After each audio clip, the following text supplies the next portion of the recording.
I think my next question, what would be your POV on this kind of situation? Like, if ikaw, you are already, like, alam mo na there's something wrong about yourself. Like, nagkakaroon ka talaga ng mental health problem. Like, how to seek help? Anong pwede mong gawin para at least makawala ka dun sa situation na yun?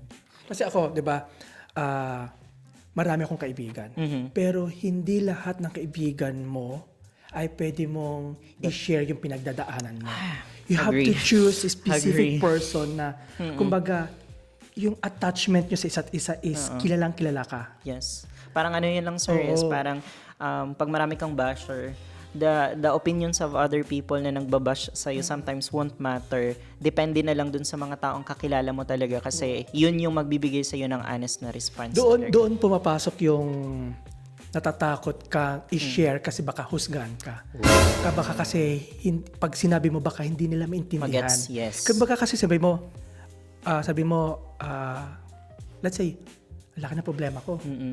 Sasabihin mo. Same nung sinasabi ko kanina, my bad. Kasi di ba sabi ko kanina, before, wala naman tayo mga ganun. So parang usually yun yung ginagawang reasoning na wala namang ganun before. Kasi kumbaga, you have to find someone na pwede makinig sa'yo. Kumbaga, yung good listener. Yung hindi ba kasi pag magsasabi ka napaka-shallow, may problema ka shallow.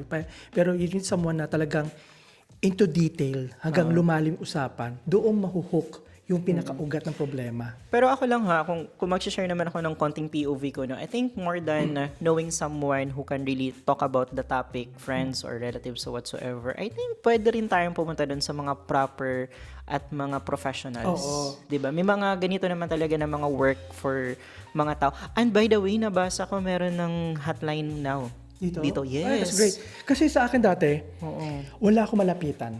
Yeah. As in talagang kinimkim ko, sinarili ko yung problema. Kumbaga, ang hirap i-share eh. Kasi alam ko wala makakaintindi. Ayoko ihusga ako. Sabi lang yan.